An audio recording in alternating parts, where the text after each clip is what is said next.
Hari Om, chapter 18, verse number 12 says, Anishtamishtam mishram cha trividham karmana phalam.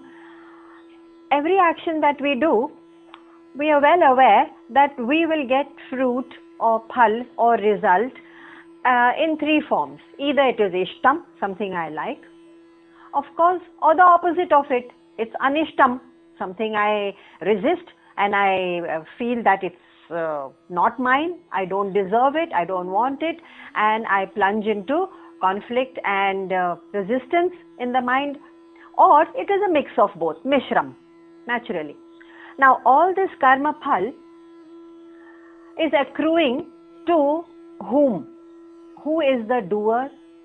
And we may say, of course I am the doer. You see, can't you see that I have this personality, this name, this particular role and function, and therefore in this role and function with this kind of a personality and talent and attitude that I have, I am going to perform functions, and so the result will come to me. That's exactly what Krishna is saying. He's saying if you make yourself the karta, the doer of the action, naturally the phal of the action will also attach to the same karta. So what is so difficult? What is the difficulty for us? The difficulty is that when that fruit or the phal of my action comes to me, it comes as a mix of sukha dukkha, anishtam ishtam mishram cha, and then the battle starts, because then I say, no, I want a result which I have envisioned as the right one for me, as the most conducive one for me, and I will not accept the anishtam, the one I have not envisioned. And that's when the battle begins, at the phal stage, not even at the karma stage, the phal stage. Now, how can Prakriti make such a selective distinction? Okay, so you do karma in any form you like, any form, sattvic, rajasic, tamasic, but the phal you get will always be sukha. Is there any logic in this? No. Prakriti and the niyam and the laws of prarabdha and karma, as we have seen, are very, very scientific and precise and infallible. You cannot find exceptions and loopholes in it. Because karma is so scientifically designed, we are judging the karma phal by whether it is ishtam, anishtam, whether I like it or don't like it. We cannot judge it with that measure at all. That's not the measure allowed to us. The karma phal will come according to some other measure. And what is that other measure? That is the manner in which the karma is conducted. So I may be sattvic, rajasic or tamasic. But most of the time it is with an expectation, with a panting craving for a certain vision of result I want, and that passionate, ambitious want for a certain kind of result creates the difficulty for us. The way the karma is conducted, and with the attitude and mental climate in which we conduct that karma, is the only decider of the phala. And then we say, no, I have done this action perfectly and I have put in my best, and how is it that I have failed? I have failed. Now, that argument doesn't work with the law of karma. Just like saying, I think the birds, I can see the birds can fly, and I jump out of the window and I say, why is it that I cannot fly? What is it that I have done which does not allow me to fly? And that's not fair, and it's extremely unfair, and no matter how much we thrash about, it's not going to change the law of gravity. The law of gravity is what it is. In the same way, the law of karma and karma phala is not going to change no matter how much we thrash about, and no matter how much we complain about the injustice of it. And injustice also measured by whether I like it or not. And who is this I? This is the petty I, not the swayam, the higher atma I. This is the petty I which is attached to my aham, my ego, and my mamatva, mera, mere liye. And that is a temporary entity. That aham and mama is a temporary entity. We know that because it goes with the body. When the body is on the funeral pyre, where is this mama and aham? It's not there. Where's the body? It's turned to ashes. Where's the man and buddhi? Turned to ashes. I mean, in the sukshma sense, not literally. So, whatever is temporary cannot be the decision maker, the decider of our ultimate destiny in our life. The ultimate destiny, the karma phal, is coming from another cosmic source. But the reins of it, the control of it, Bhagwan is still handing over to us. He's still see the compassion. He's saying, yes, you still can have control on it. How is that? Because he is saying, see, in simple terms, all your karma is actually binding you. Which means the moment I say I want, and then I receive sukha and dukha, and then I resist or accept it, I am creating more and more impressions of likes and dislikes and raga and dvesha, and therefore this mama and aham with which we are responding is binding me. The karma by itself cannot bind me. The karma is just an outer action, inert. Therefore it has been said, how can you control the destiny? So even as far back as in the 3rd chapter, Bhagwan had said, Indriyaryendrayas Theshu Indriyasyendrayas Theshu Ragadveshau Vivasthitau. राग और द्वेष की व्यवस्था, एक समस्थिति आ जाएगी जहां राग द्वेष नहीं होगा. ओनली एंड ओनली इफ इंद्रियस्येन्द्रियस्यार्थे, आपकी इंद्रियां जब इधर उधर भाग रही हैं, वो आपको डिक्टेट कर रही हैं, मुझे ये चाहिए, ये नहीं चाहिए. But things are designed by प्रारब्ध. प्रारब्ध is that all that is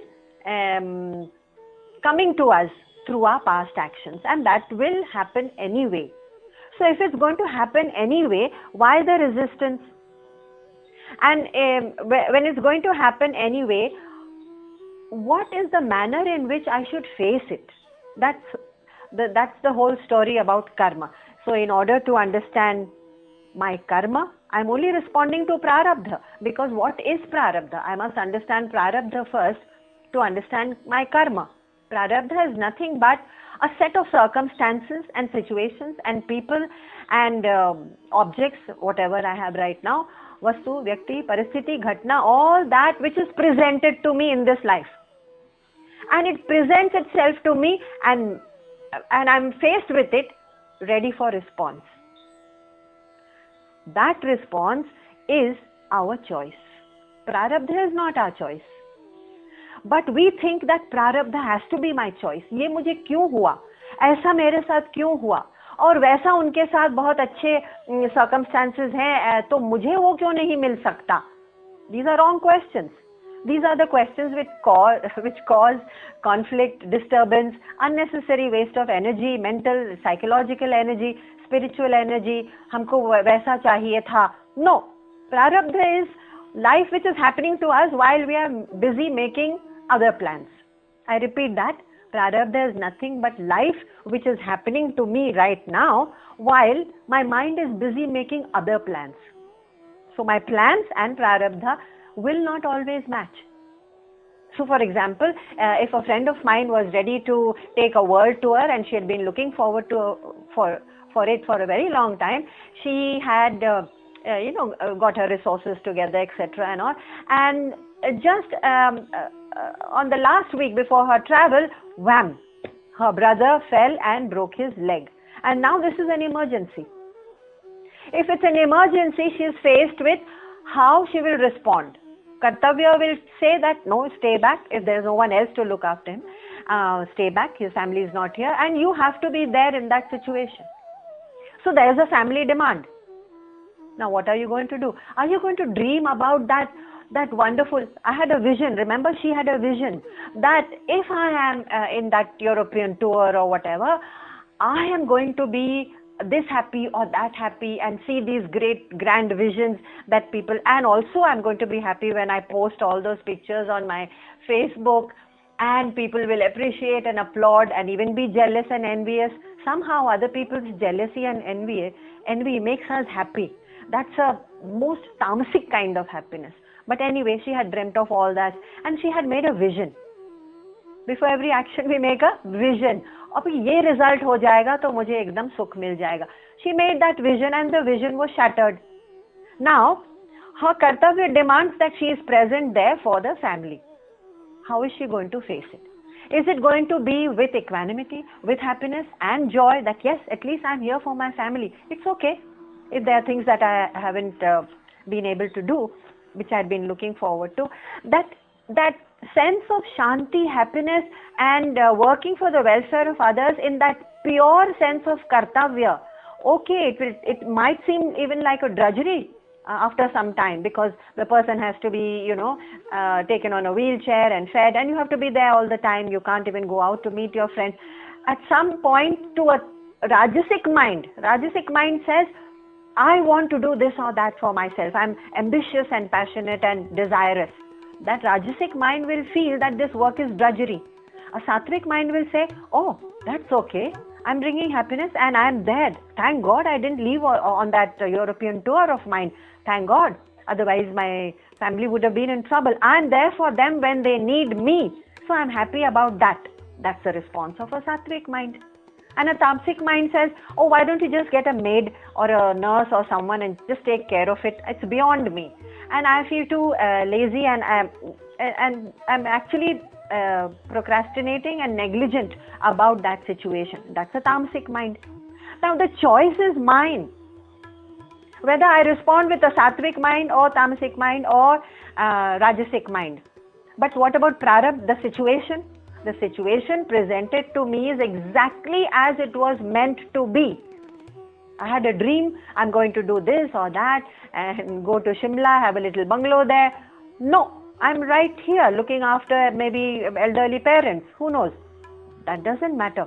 The Prarabdha is not going to decide whether you will be Sukhi or Dukhi.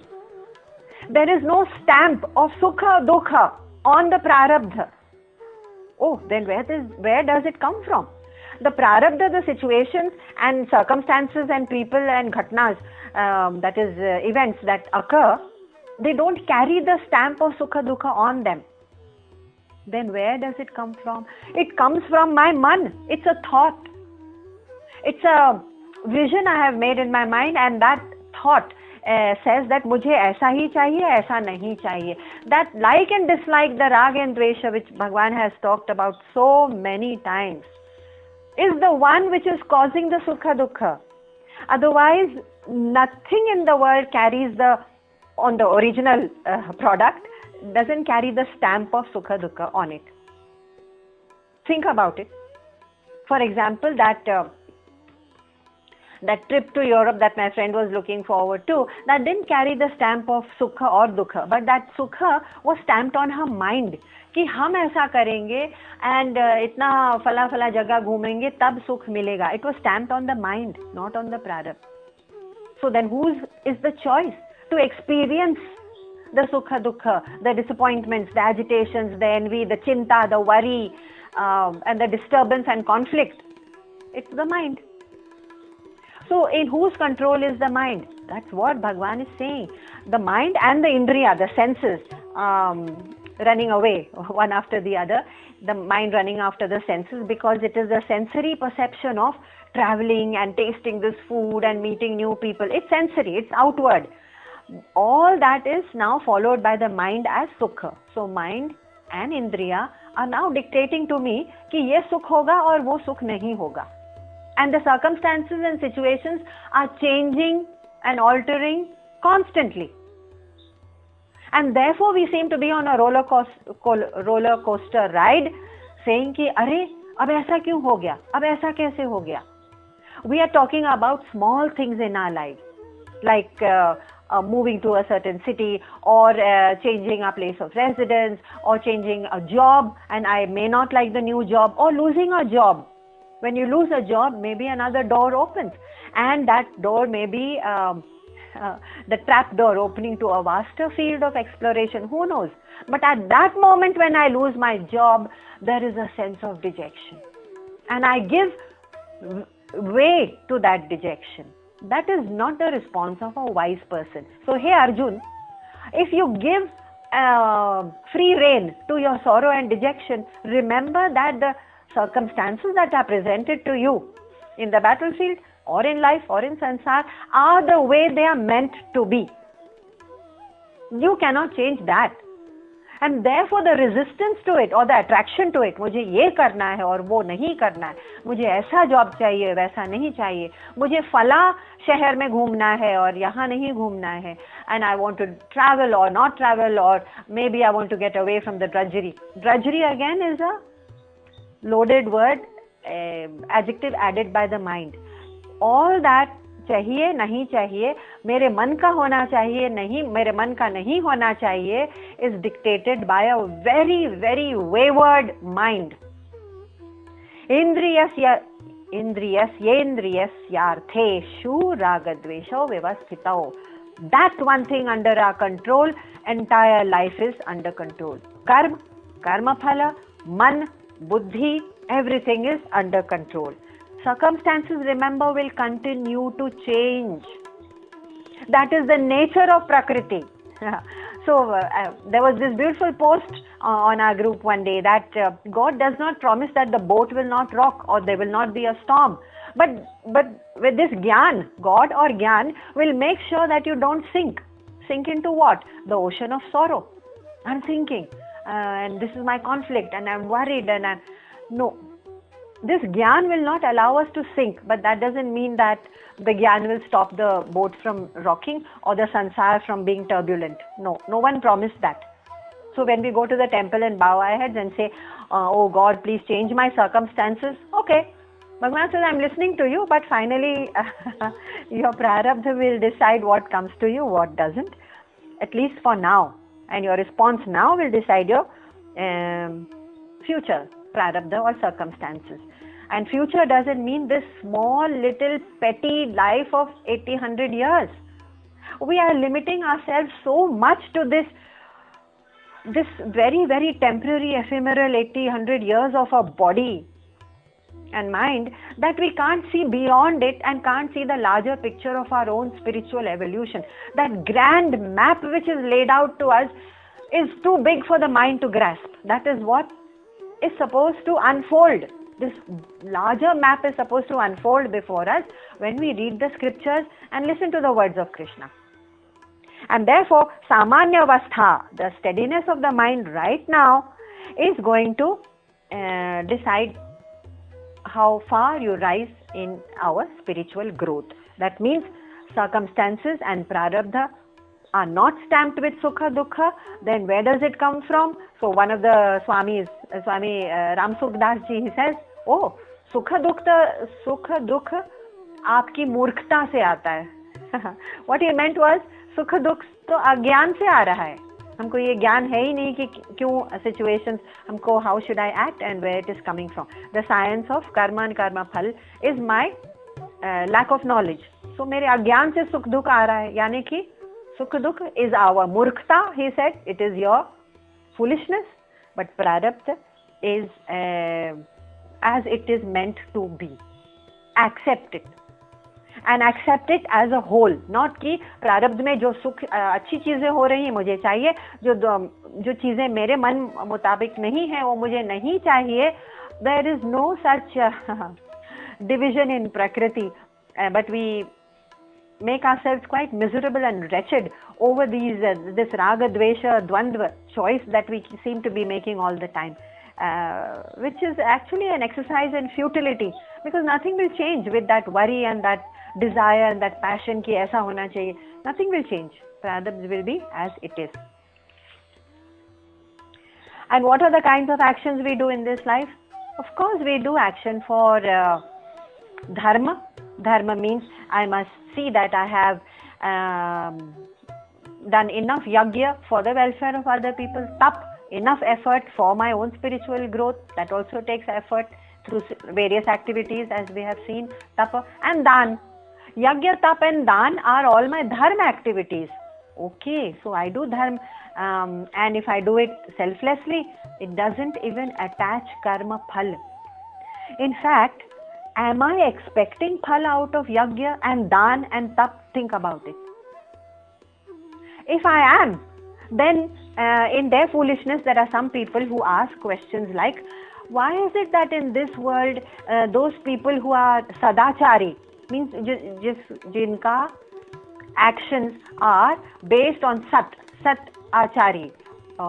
They walk the path of Dharma, Sadachari.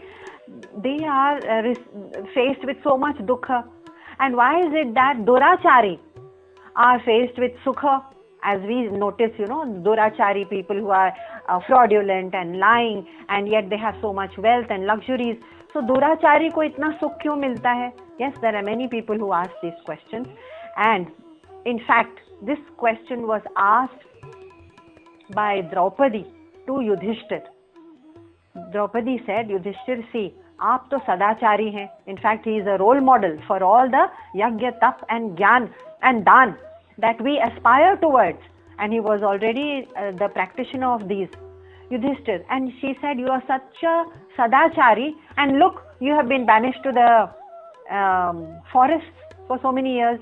And when you return, we don't even know whether Duryodhan will give you back your property.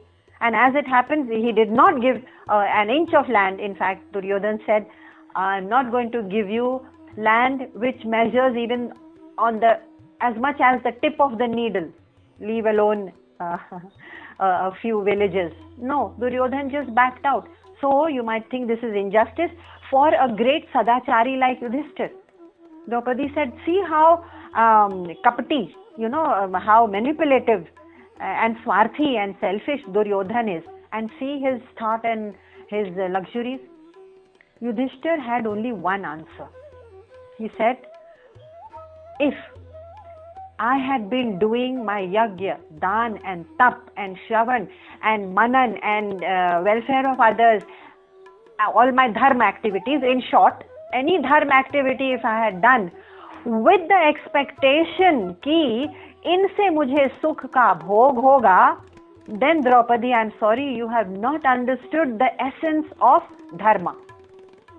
The essence of dharma is that yagya, dan, tap, charity and austerity, whatever you practice, it cannot be with the ultimate aspiration for sukh bhog. If it is, then it is contaminated with that desire that sukh bhog hoga, isliye main to sadachari hu bhai. Yes, many of us do that. मैं तो सदाचारी हूँ, मैं तो हमेशा सत बोलूँगा, and therefore I will not be punished. I will not be punished is out of fear. So desire and bhaya, that means काम and bhaya, both are the contaminators of the mind. They don't let the mind be shuddh. He says, sorry, Draupadi, you have not understood the essence of dharma. Dharma is when you do it selflessly and you do it anyway, whether the circumstances are conducive or not, irrespective.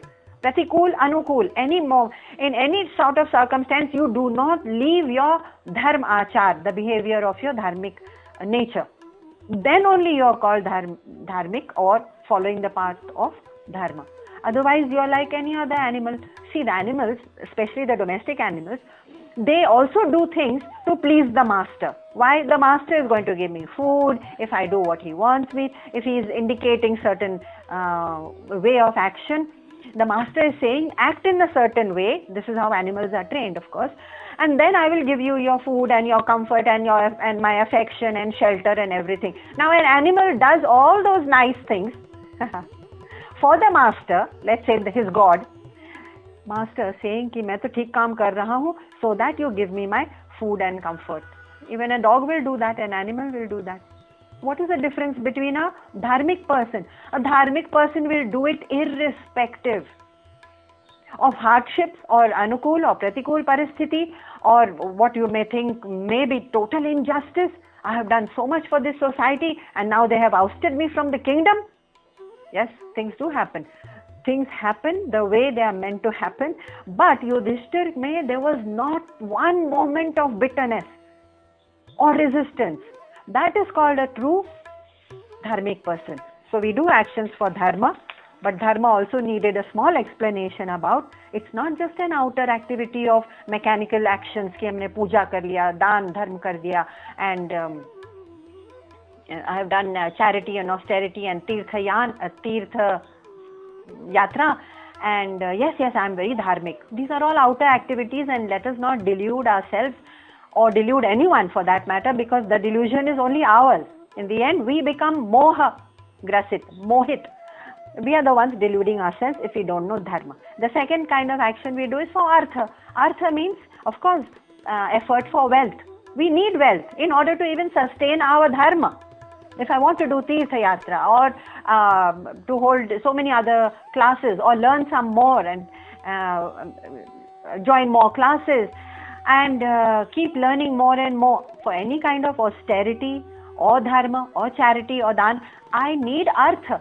So artha is not a bad thing. That the effort towards wealth or property, etc., is not by itself a bad thing, but how are we using that wealth?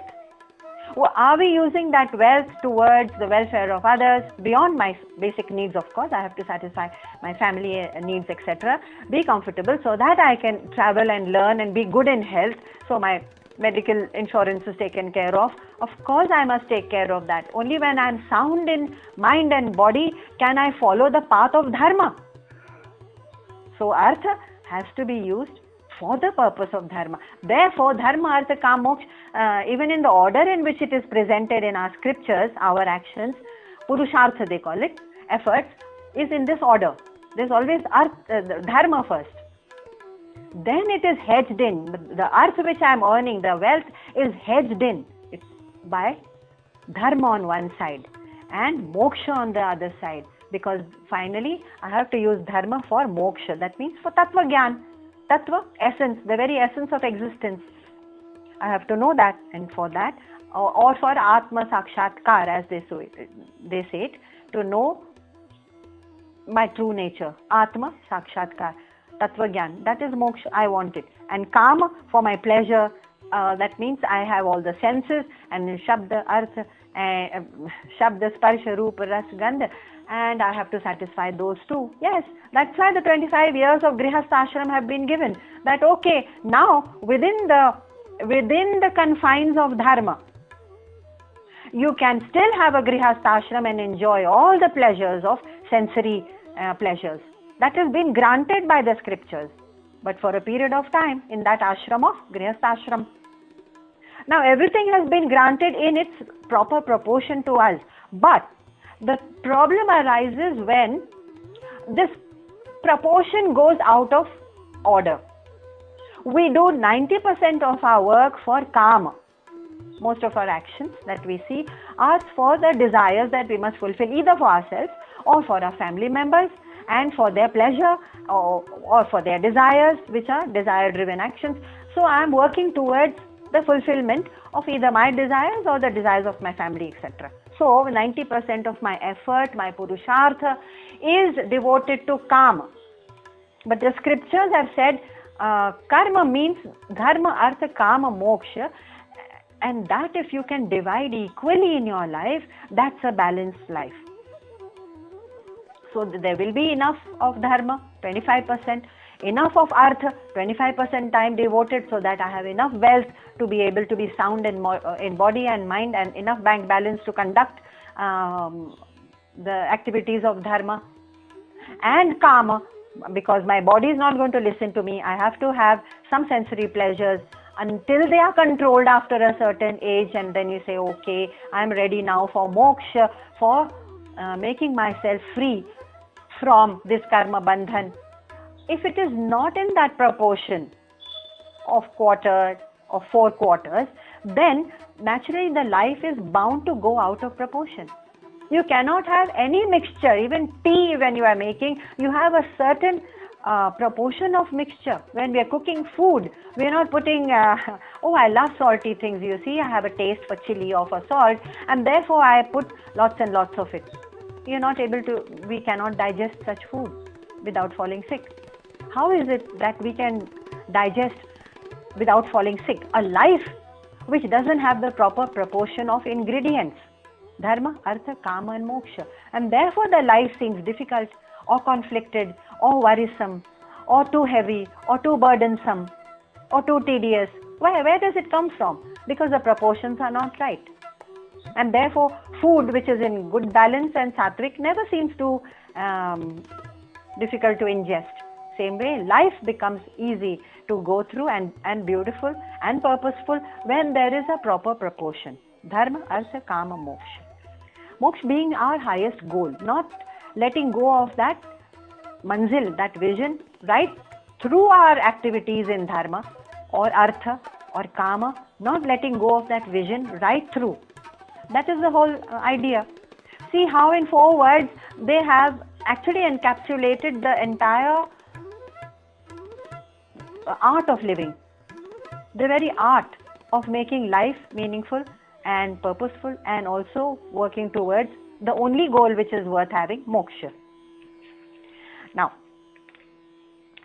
when I do all my actions, either in dharma or artha or kama, if I do it with a selfish intent that इससे तो मुझे सुख मिलने वाला है इसलिए मैं कर लेता हूँ, out of greed or passion or selfish fulfillment, then all of this dharma, artha, kama is going to create karma phal.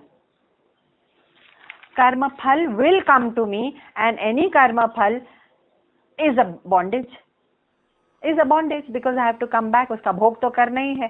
पुण्य कर्म बहुत कर लिए, तो पुण्य कर्म भी हमने पुण्य के लिए किए हैं, इसलिए पुण्य का भोग, सुख भोग करने के लिए भी come back to this earth for sukh bhog. Then you say, yeah, that sounds better. Okay, fine, but we must remember that life in flesh and blood, this kind of life that we have in flesh and blood in a sansar of objects, is still a bondage. So, sukh bhog karna hai ya dukh bhog karna hai, aana to padega. So a sansari says ki I'm going to do all these actions for the fulfillment of my ego and my attachments. मेरे इतने attachments हैं, इसलिए मैं ये सब धर्म, अर्थ और काम में करूँगा, and then I'll be happy. That is his construct of the mind. Then I will be happy. And the sannyasi or the wise person says, oh, I'm also going to work hard to see that I don't do any work out of attachment or ego, but I do all of this. Dharma, artha, kam, moksha. As a human being, we cannot avoid. It is our ordained purushartha. All four ordained by the scriptures. Dharma, artha, kam, moksha. And therefore the 4 ashramas had been created. That brahmacharya ashram, the grihastha ashram, and vanaprastha ashram, sannyas ashram. It was all scientifically designed so that the life attains a kind of balance. But हमसे अपनी गृहस्थी छूट ही नहीं रही है. मुझे गृहस्थी इतनी अच्छी लग रही है कि मैं 80 साल से गृहस्थी कर रहा हूँ. बट हाउ कैन गृहस्थी और दैट purusharth of काम in that grihastha ashram continue for 50, 60, 70 years? Where is the room then for studies, which is again required in vanaprastha ashram? That is our dharma and moksha.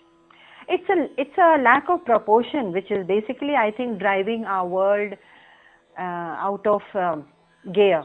And that is what even Paryavaran, even nature is trying to tell us now, that look, you have chased unbridled comforts and luxuries and wasteful life. It has been unbridled kind of greed that man has indulged in, that has created so much of disbalance in nature and climate change. It's the same answer that nature is giving us, that Bhagwan is also telling us, that your own life will also be disbalanced. अभी तो पर्यावरण की life change हुई है. So this agyan keeps us bound, and the vivek, that what is my goal and what are the things, my passion, my greed is causing my bandhan in this world, that vivek, that gyan is the road to freedom. But now some of the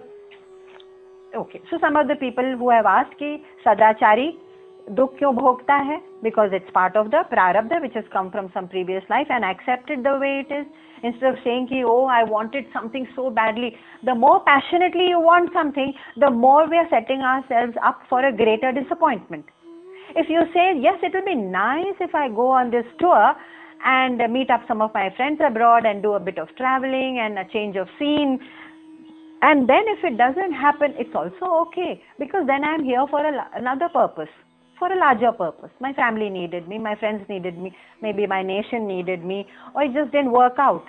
The moment I don't hold on to it passionately, it loses its power to disappoint me, to hurt me, to dismantle my mental equilibrium. It loses its power. Everything in the world loses its power to have a hold on my equilibrium. The moment I loosen my grip on it and say, if it happens, मेरे मन मुताबिक हुआ तो ठीक, मन मुताबिक नहीं हुआ तो ठीक. क्यों मन मुताबिक नहीं हुआ तो क्यों ठीक? Because then you know it's the higher law of prarabdha which is functioning. So prarabdha actually can also be treated, Chinmaya ji has said in one place that it can also be treated as a vidhata, decision maker. उसको विधाता मान लो कि भैया अब तो हमने decide नहीं किया है, ये विधाता का विधान है, and that is how it was meant to happen and that's how it happened. मैं उसमें दखल देने वाला कौन हूँ? The moment we make this kind of a mental stance, take this kind of a stance, things in the world lose their power to hurt us or disturb us, and also most importantly lose the power of karma phal accumulation, karma phal sangraha. So if I could not go on that, or if I lost my job, and or I could not go on that trip, or whatever else we want in life, I don't know, these are just some examples. Whatever I wanted most passionately, maybe I wanted to go to a Tirth Yatra, and maybe I had set up a meeting with the Guruji so that he could teach some new Upanishad. How passionately I wanted it, saying that ye wala Upanishad I have waited for 2 years, and now Swamiji has flown down and he is coming and I have booked my tickets, and wham, and our plans go out of gear for some other reason. Even my desire for gaining some satsang with my guru can go out of gear, but the passion with which I wanted it is going to be in proportion to the kind of disappointment and raga dvesha that I feel. How did this happen to me? Why did it happen? That raga and dvesh का जो reaction है ना, केवल और केवल वो drop करने से the karma will be the same. I will do my action, whatever kartavya is required around me. The prarabdha will be the same. Situation will not stop rocking. And then the karma phal accumulation, sangraha, is the only thing which will be halted. So we have control over something. The control of karma phal sangraha by not reacting in raga or dvesha, bitterness. This should not have happened. Why? Who are we to decide? तो इसलिए प्रारब्ध को चिन्मय जी ने एक जगह कहा है, उसको विधाता मान लो, विधाता, द डिसीजन मेकर, उसका विधान है, वो ऐसा होना था, and that's how it has turned out. Another example given is, even sukh doesn't come to us because we have done something. Let's not have this abhiman.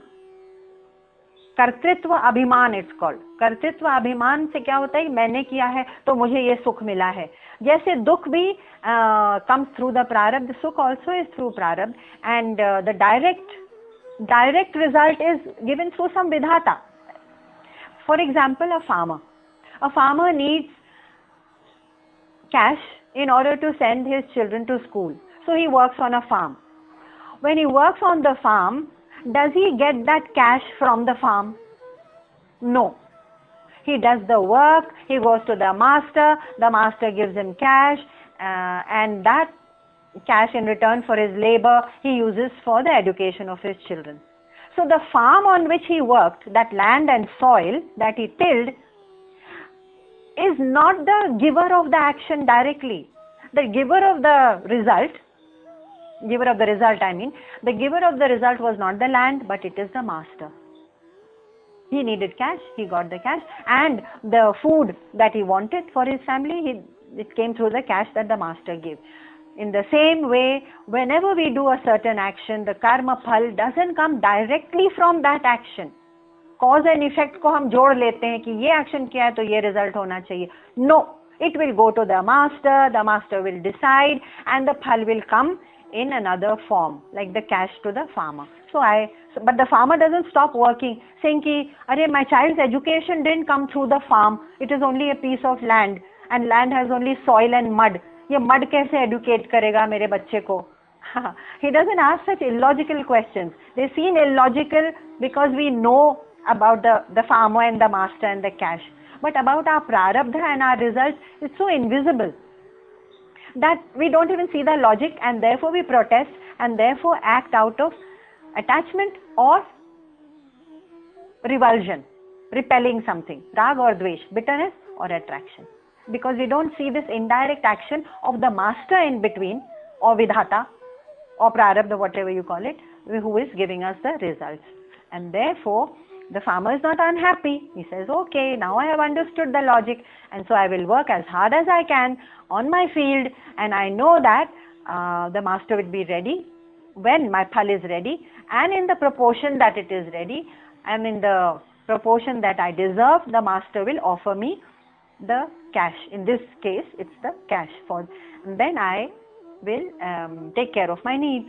So, that logic we can't see for some reason. That's why this example was offered. Now, Bhagwan says in verse number 13, who is this who is doing action? Who is the actor? Again, we may think that, oh, this seems to be a silly question, isn't it? But let's see how it unravels. Panchaitani mahabaho karanani nibodhame. There are 5 causes of our action. Sankhye kritante proktani siddhaye sarva karmanam. Sankhye kritante proktani. Krishna says, this is not my theory. I am not postulating this theory. This theory I have read. Who I, Krishna, has read in the scriptures. Sankhya. Sankhya means the scriptures. And there it has been postulated that there are 5 actors. What are these 5 actors? I think it is mentioned in verse number 14. Let's see now, verse number 14. Who are these? Because Bhagavan has said this is not my theory, but I still subscribe to that theory of the scriptures.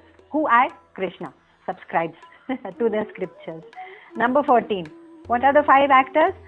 Adhishthanam tatha karta karanam cha pritak vidham vividhascha pritak cheshtaha daivam chaivatra panchamam. Not difficult to understand. My 5 resources are my body, that is there in the 14th verse.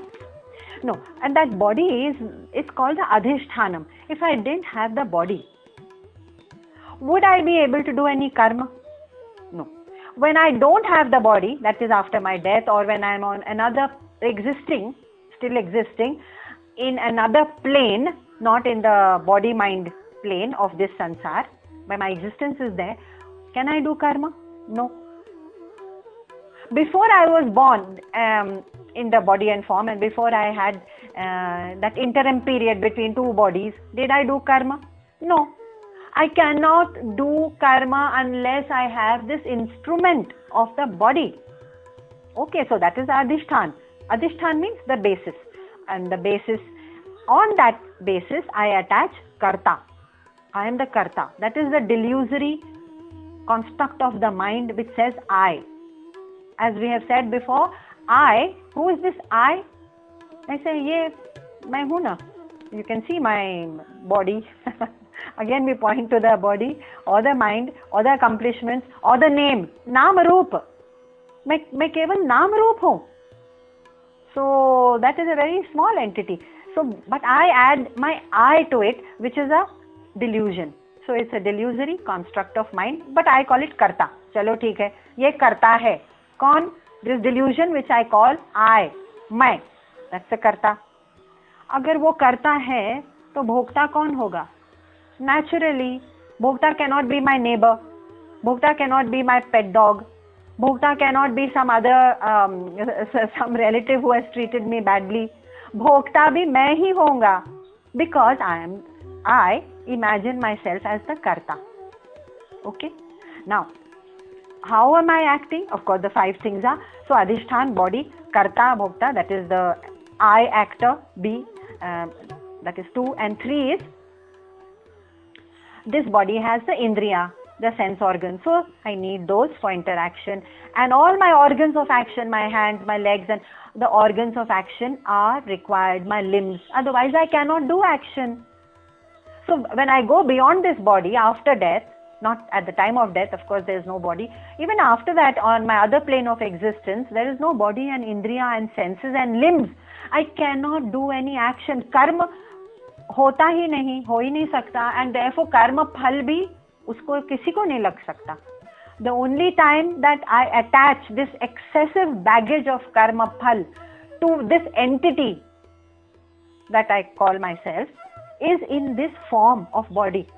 In this 80, 90, 100 years of existence, I attach a big baggage of karma phal to myself, to this, let's call it a matter assemblage, and a whole assemblage of matter. That's who I am. Body, karta, indriya, senses, limbs, organs of action, that is. This is all an assemblage of matter. तो मैंने इस assemblage of matter को I बोल दिया and I am doing the action. So फल किसको लगेगा? इसी assemblage of matter को लगेगा ना? हाँ. So the important thing to remember is the bhokta is also this small assemblage of matter, which is me. Real suffering kahan hai? That is the mystery.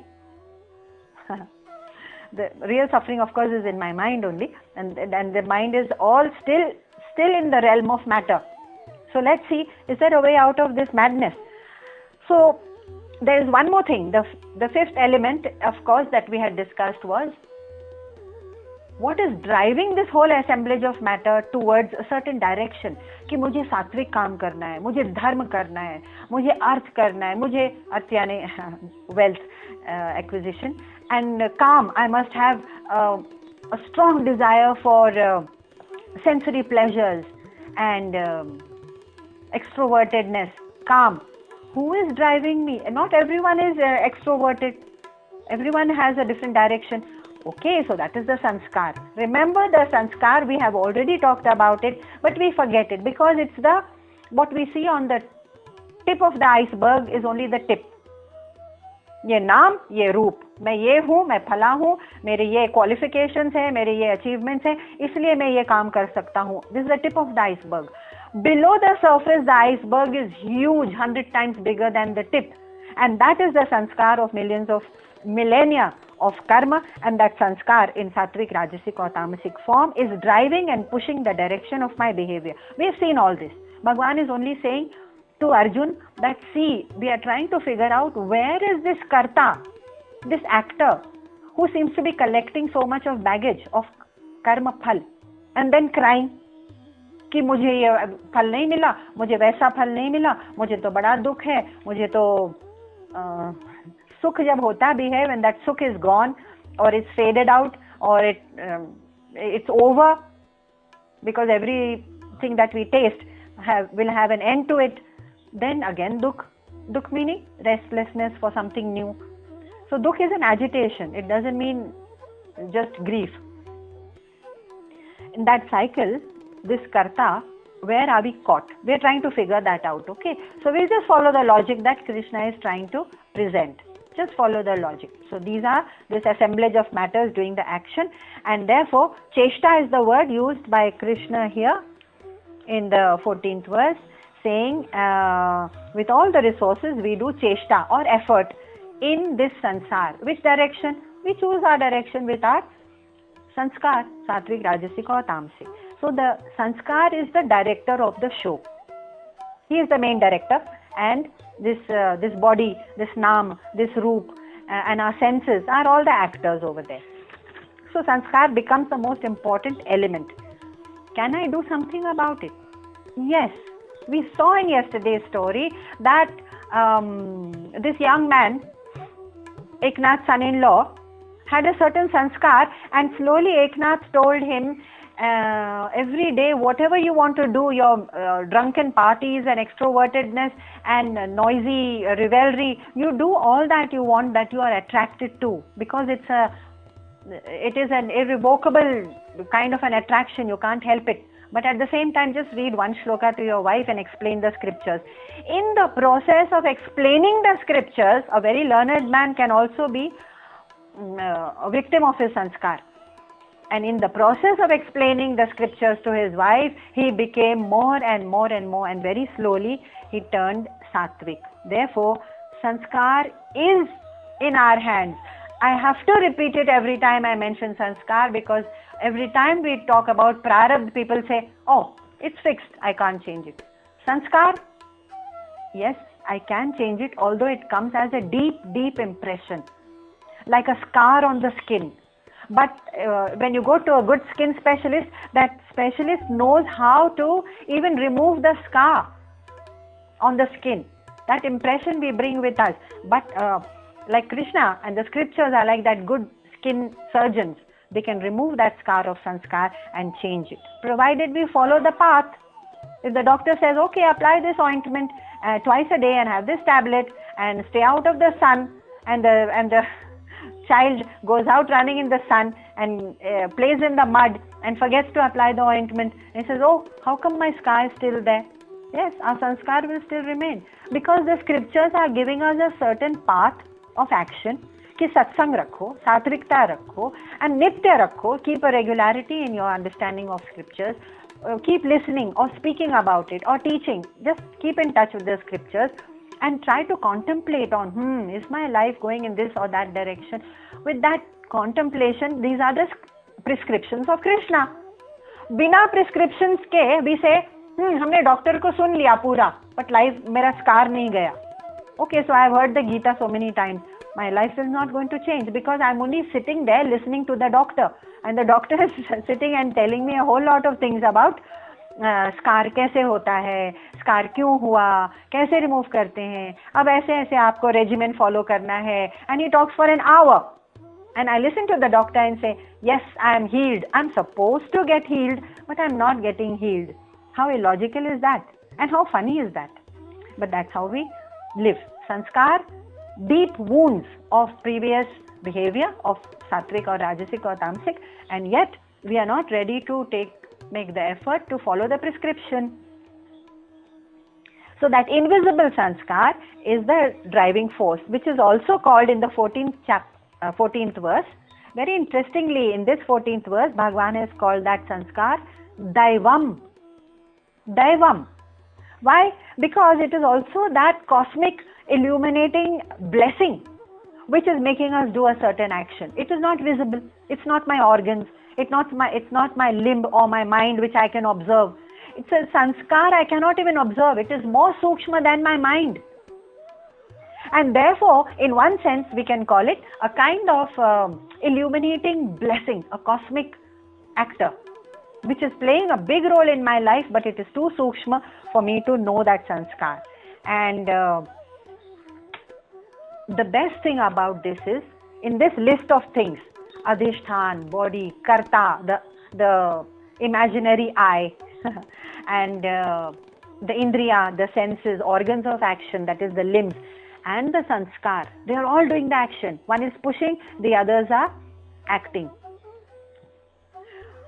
Notice one thing. Where is the Atma mentioned? You say, oops, Atma is not mentioned at all. But I am Atma, no? Atma is part of me, no? No, you are part of Atma. Okay, whatever, whichever way, but Atma is there, na? तो वो कर्म में क्यों नहीं आई?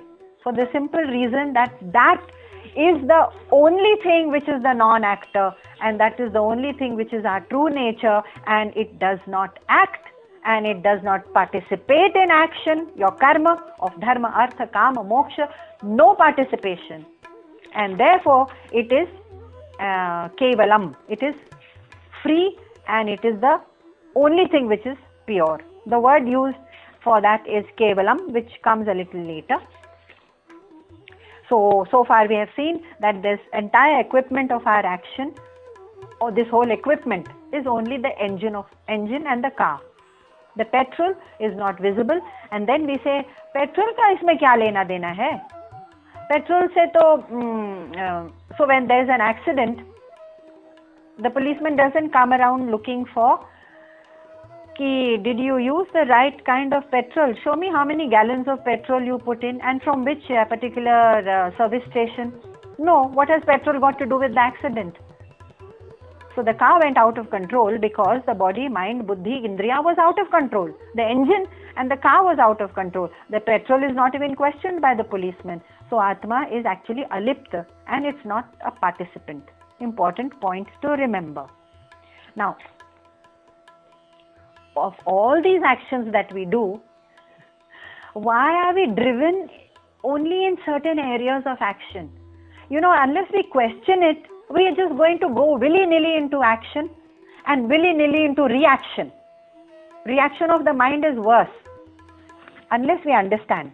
So, this is exemplified by a story about a young man who went, his mother worked as a maid in a palace. And so he said, I want to see the palace. And so the maid took permission and had the young man enter the palace just to view the inside of the palace. And suddenly, as he was walking, this young man in the palace saw this most beautiful lady, a young woman, standing in one of the verandas. And he was transfixed. He went home and he said, I want to marry this girl. The maid said, are you crazy? Are you out of your mind?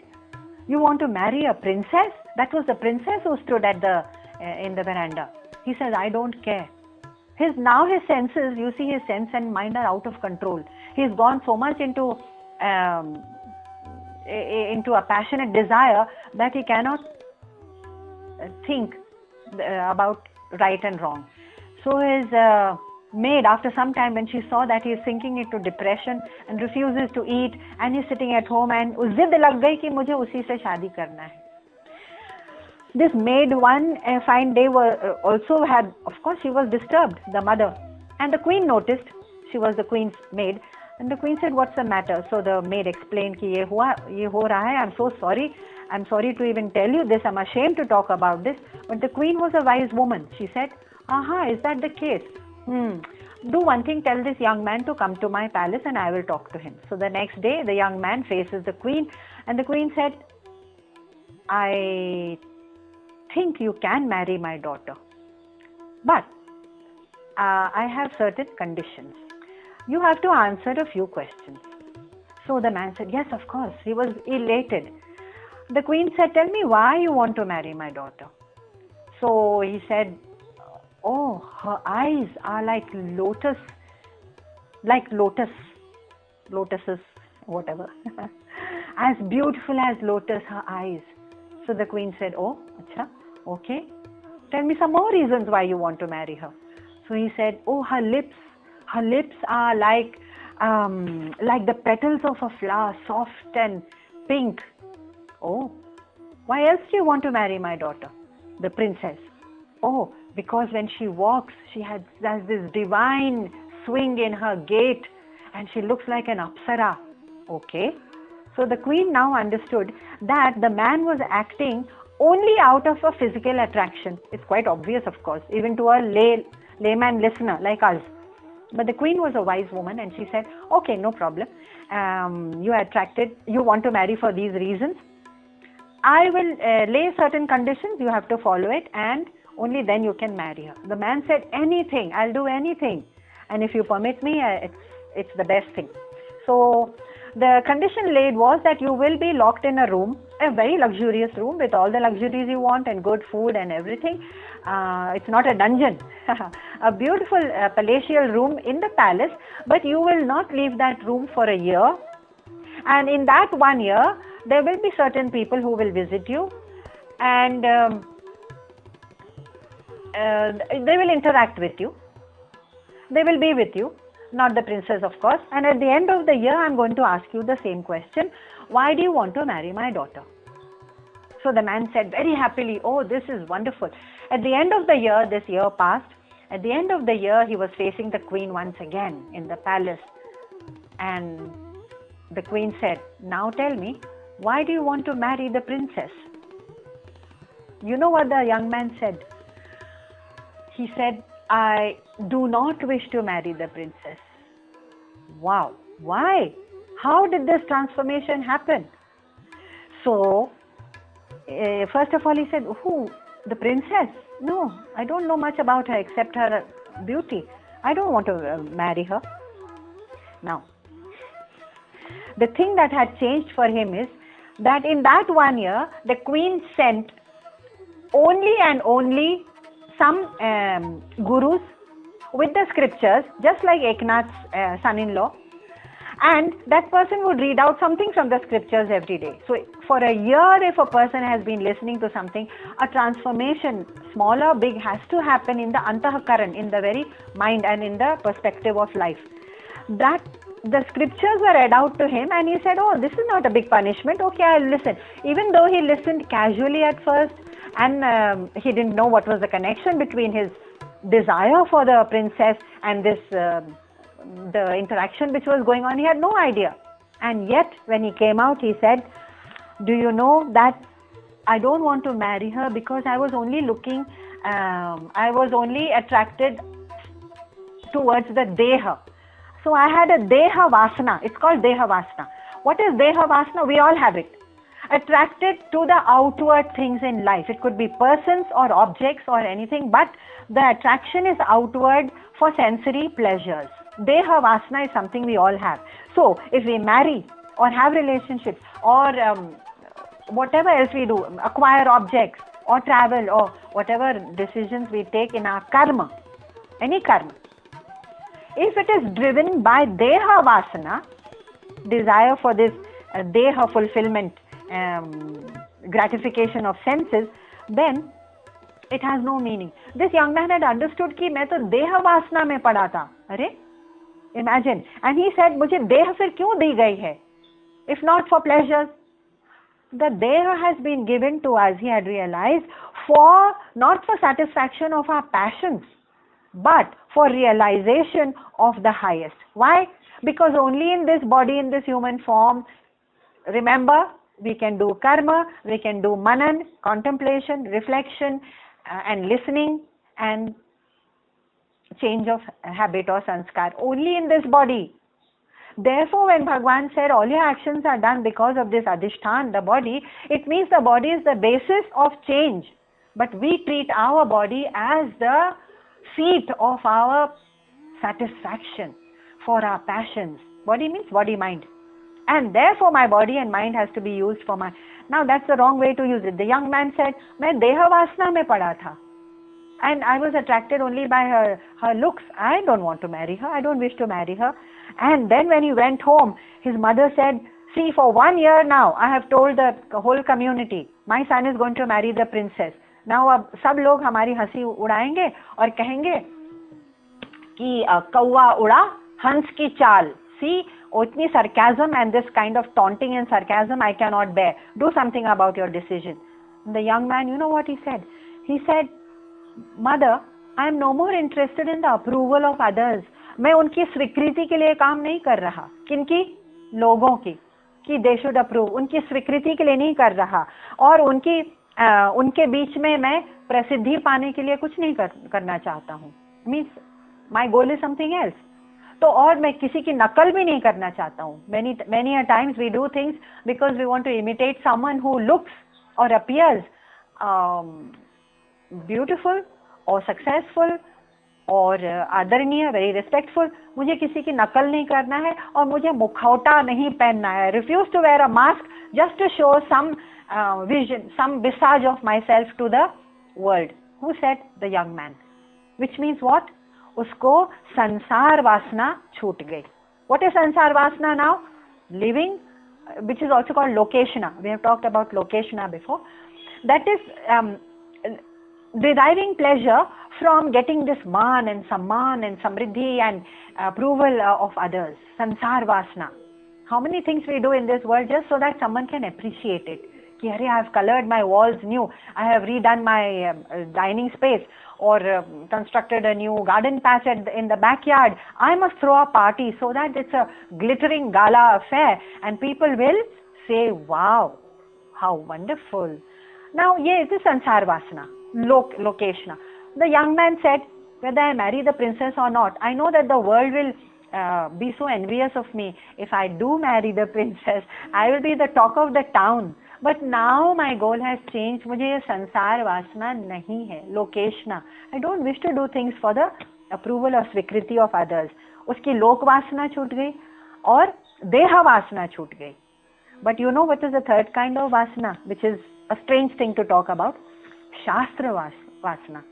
I want to learn more. I want to hear more. I want to read more. The scholarly hunger for the higher things, for the Shastra. If we are only having a scholarly hunger and thirst कि मुझे ये इतने किताबें पढ़नी है, इतने शास्त्र पढ़ना है, इतने courses attend करने हैं और इतने सभा attend करनी है. If I am doing that, I am only reading and intellectually understanding, of course, just the intellectual level, and expostulating what I have understood so that people will say, aha, इनको तो ज्ञान है. लेकिन ज्ञान नहीं होता हर वक्त. This is only a Shastra Vasana which is driving us to scholarly thirst. So he said, मुझे Shastra Vasana भी नहीं रही. I've heard what I had to hear, and now I'm going to contemplate by listening, by contemplating on my own. And so the mother said, that means, are you just going to become a renunciate, a fakir, and leave me? He said, no. What has all this got to do? I am giving up Deha Vasana. I am renouncing Sansar Vasana. I am renouncing Shastra Vasana. But I am not renouncing my responsibilities. मैं कर्तव्य अपना करूँगा. And what is that? Dharma, Artha, Kama, Moksha. All my actions will be directed in this direction. Of course, I am not running away from my kartavya. So, hey Arjun, you stand here saying कि मुझे ये पसंद है action, मुझे इनको नहीं मारना है, मुझे दुख होगा. ये मारना न मरना ये सब आपके हाथ में है ही नहीं. That rag and dvesh is something you carry in your mind as a burden. The action has to be done as your kartavya and has to be completed. So, all these vasanas you have to relinquish. So therefore, when we say karma that is abandon your karma, no, you can't abandon karma. You can abandon karma phal or the vasanas which are attached to the phal. Because of all the desires I get phal. If I don't have desires, no phal. So all these 5 participants are actually just my outer instruments of action. My Atma is not participating and my mind is playing mischief with me with Raga Dvesha. And further Bhagavan says, how do you express your action? Body, mind, speech? Let's see how that can be made Shuddha next time. Verse number 15. Om Purnamada Purnamidam Purnat Purnamudachyate Purnasya Purnamadaya Purnameva Vashishyate. Om Shanti Shanti Shanti Hari Om Shri Gurubhyo Namaha Hari Om Shri Krishna Arpanamastu Krishna Arpanamastu Krishna Arpanamastu Krishna